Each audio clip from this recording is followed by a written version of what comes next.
You and I have a coat of armor that protects our bodies from the outside world. It's our skin. When I think of skin, it feels like a sleeve for the soul, like it's just something that contains you and holds you. I think of images. It's almost like footage in a film or something. I think of sensuality. I think of sensations. The feeling you get when you touch your own skin or the wind brushing past you. It's sad that young Black children have to be told that at a very young age that you have to work harder for certain situations because of the color of your skin. There's always something that we have to go the extra mile for.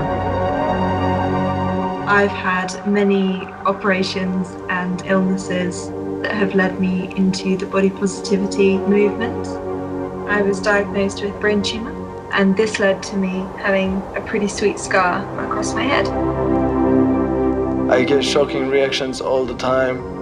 I walk past some people's cars and I can hear the doors locking. My grandma called me a monster. I haven't talked to my dad in 6 months, partly because of my tattoos. But for me, they are just a bit of ink and my skin.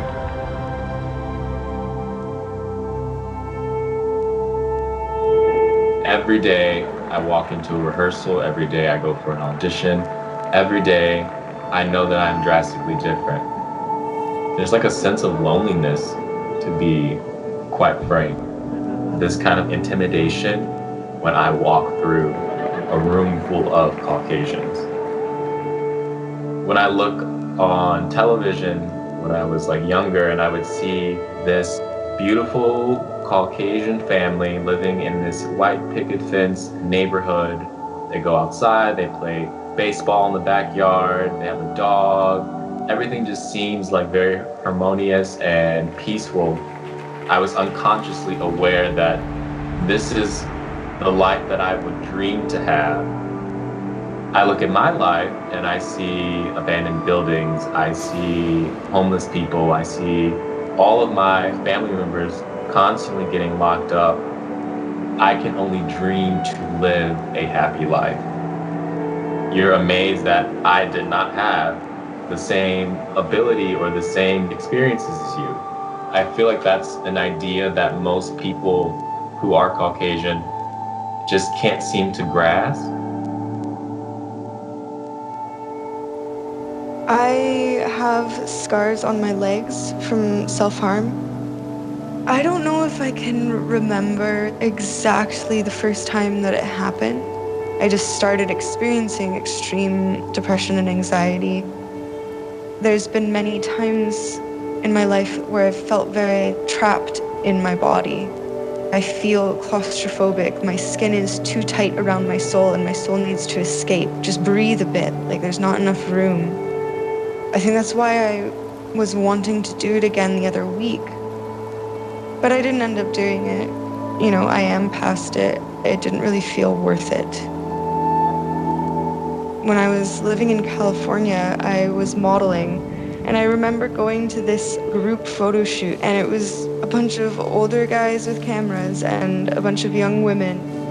This one guy looked at my scars and he was like, "What are those from? Why do you have those?" So I just looked him dead in the eye and I was like, "I cut myself." And he was like, "Just so you know, I think those are really hot." I mean, I was mad. I was pretty mad that this person was sexualizing my pain like that, as if the only way that he could really address it was to tell me that I'm sexy or that he finds me attractive. I felt distilled down to a fetish. No, like my scars were never here to turn anyone on. That's not what I'm here for in the first place, but definitely not my scars. My brain tumor diagnosis, it felt like it happened quite quickly, but actually I was later told that my tumor had been growing for 10 to 15 years. I had a pretty noticeable dent in my head. My face sort of stuck out on one side. I had a bowel infection. They had to cut my tummy open. Suddenly I had these 4 big ugly holes in it. It was actually weirdly when I went to my GP, who looked at me and said, "Oh, you're going to have a nasty scar. You'll probably want to wear just tankinis from now on." And I got really upset. I actually got quite tearful. Why is that such a big concern? Why is the doctor recommending that I cover myself up? That's such an important thing. Your body is your own, and nobody else's opinion should really matter about it. But I have also definitely suffered from, other people's reactions and opinions. There was a time where I didn't feel comfortable in my skin, and I tried to act like I was confident, wearing expensive clothes, driving a nice car, walked around like I was better than everybody. The lifestyle that I was living was just toxic. Once I started getting tattooed, and I tattooed my face with the purpose to reach out to people who are in the situation that I was in, who are struggling mentally. I want them to know that they don't have to search for anything. What they are looking for is already within themselves. I do love my dad. I never said it to him in words, so I tattooed "I love you, Dad" on my skin. And I've never heard my dad said "I love you" to me.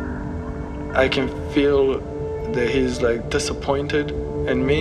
I think he's also worried about what other people think of him as a father, to have a child that turned out like me. But I hope that he knows that he was a good father. If he knew that I'm out here trying to spread love and positivity, and I'm trying to help other people by helping myself, maybe he would understand.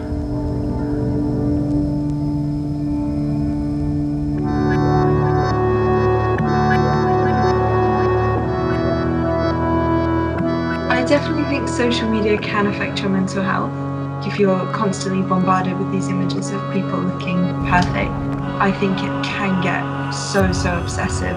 Sometimes it is kind of like self-harm. My self-esteem and ego is starting to be affected by people's interest in my posts. Thinking I'm not good enough, I haven't done good enough for myself. I feel like I'm constantly catching up. It can make people feel like they're not enough. And then kind of needing to realize that in no way does social media tell the whole truth, or even close to part of it, It's a completely different world. It's a facade, it's a mask. When people look at me, I don't want them to see just the tattoos. I want them to see me. The power of life is in embracing yourself. I'd like to just be a flourishing person who's in control of their life.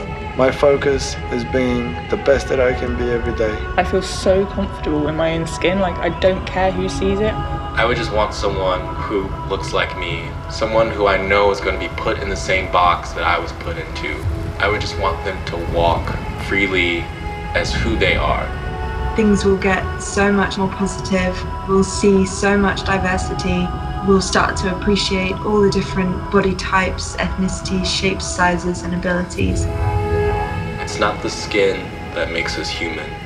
It's the actions we take in this world that define who we are.